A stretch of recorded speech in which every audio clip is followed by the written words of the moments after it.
Selamat pagi anak-anak. Pagi, Bu. Gimana nih kabarnya? Alhamdulillah, luar biasa. Allahu Akbar. Sudah siap belajar semua kan? Sudah, Bu. Gawainya tolong disimpan dulu ya. Baik, Ibu.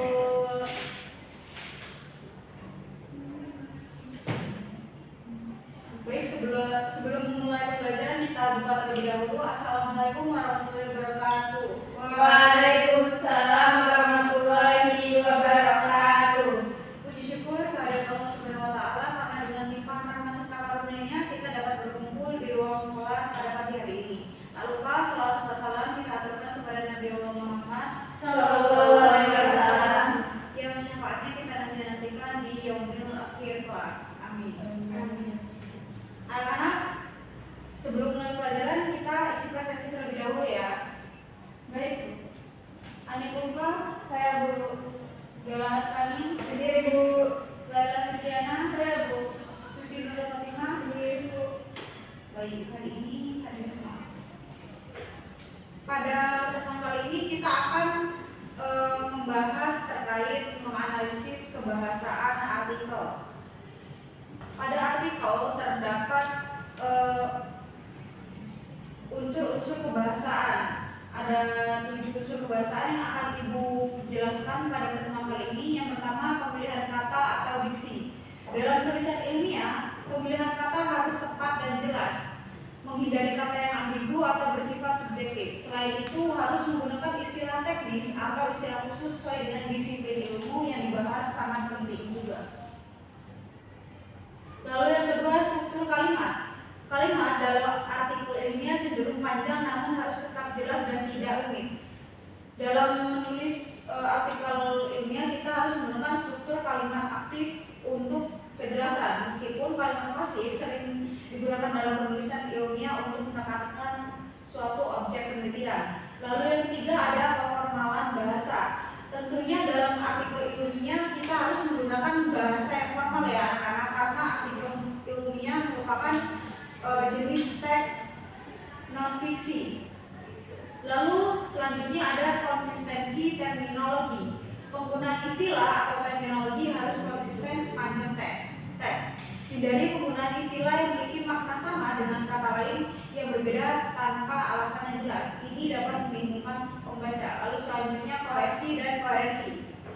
Artikel atau buku ilmiah yang coba kita buat harus memiliki hubungan yang jelas antara kalimat dan paragraf. Kohesi juga penting, yaitu penggunaan alat penghubung seperti selain itu, namun di sisi lain untuk memastikan kelancaran antar kalimat. Lalu selanjutnya referensi dan kutipan. Dalam karya ilmiah penting untuk menggunakan kutipan yang relevan dari sumber yang sahih dan menyusunnya sesuai dengan format kutipan yang berlaku. Dan yang terakhir ada keberimbangan dan objektivitas.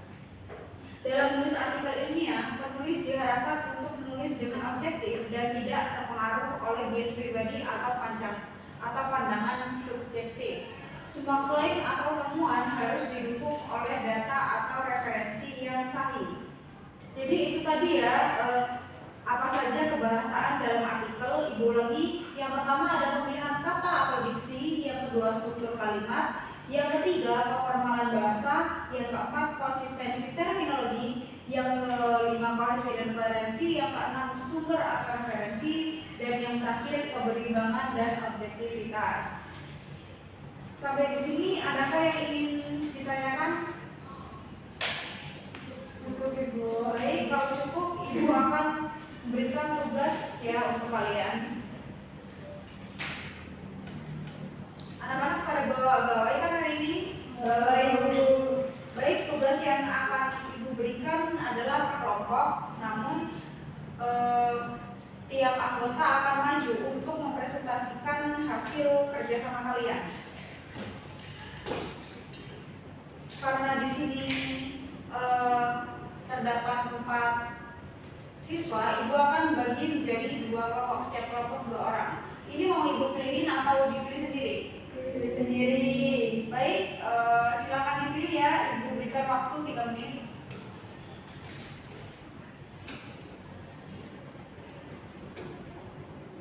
Waktu 3 menit untuk memilih kelompok sudah usai. Kelompok 1 siapa? Dola dengan Anik. Kelompok 2 berarti Ella dengan Cici. Baik, tugas yang Ibu berikan adalah setiap kelompok harus mencari artikel dan menentukan unsur-unsur kebahasaan yang terdapat dalam artikel yang kalian temukan atau yang kalian baca. Terdapat 7 kebahasaan ya, unsur kebahasaan ya anak-anak yang sudah dijelaskan tadi. Namun karena waktu kita tidak cukup, Ibu kalian akan mempresentasikan unsur kebahasaan, pilihan kata, atau diksi dan gaya bahasa saja. Apakah ada yang ingin ditanyakan terkait tugas? Tidak. Cukup? Baik, Ibu berikan waktu 30 menit untuk mengerjakan tugasnya dan berdiskusi dengan teman kelompoknya.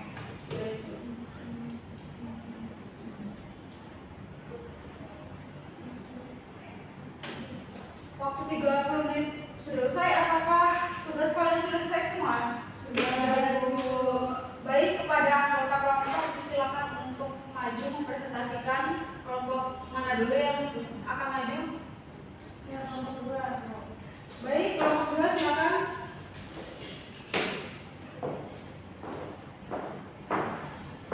Di sini saya mengambil analisis dari judul artikel mengatasi permasalahan sampah di perkotaan. Untuk pilihan kata atau diksinya, artikel ini menggunakan banyak istilah teknis seperti contohnya pengelolaan limbah, reduksi, sampah, dan juga daur ulang.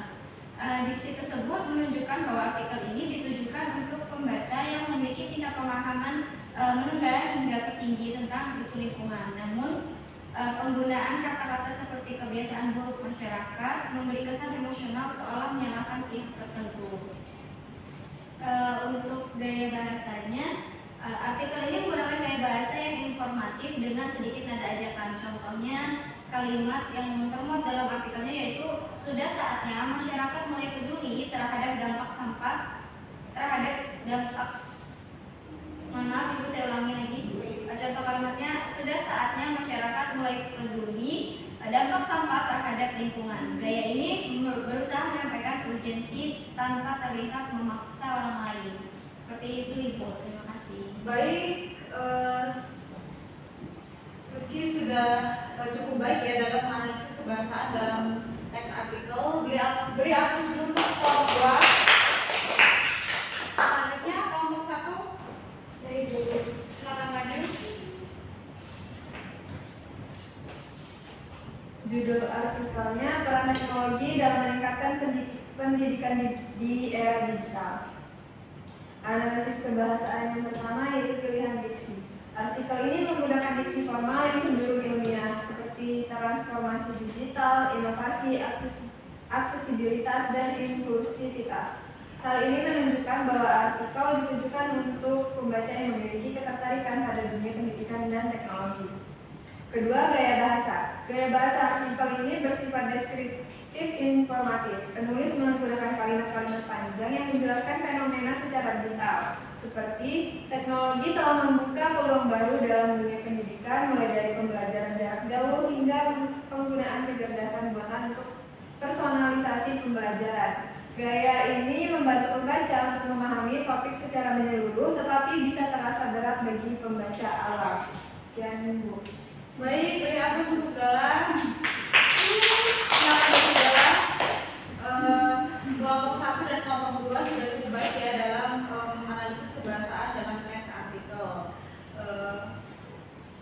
Mungkin ini saja ya pembahasan materi pada pekan ini. Apakah ada yang ingin ditanyakan anak-anak? Sudah cukup, baik.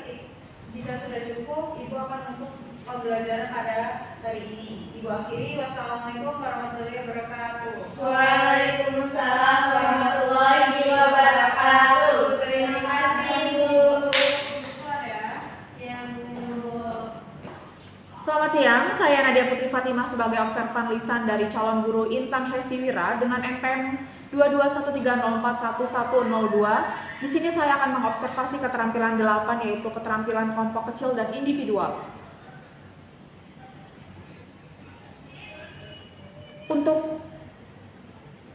keterampilan mengajar kelompok kecil dan individual, calon guru Intan Hestiwira sudah menunjukkan kehangatan, menunjukkan kepekaan, mendengarkan, merespon, membangun hubungan saling mengerti, mendukung dan menangani emosi siswa atau mengendalikan situasi sudah cukup baik.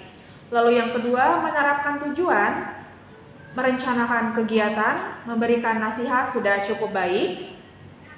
Lalu apakah terdapat rencana yang memadai? Penyediaan alat sudah cukup baik, penyediaan sumber sudah cukup baik. Apakah cara pendekatan guru menyenangkan sudah cukup baik, menantang siswa untuk berpikir sudah cukup baik, mendorong siswa untuk mengemukakan pendapat dan mendorong siswa untuk menyelesaikan tugasnya sudah cukup baik. Sekian, terima kasih.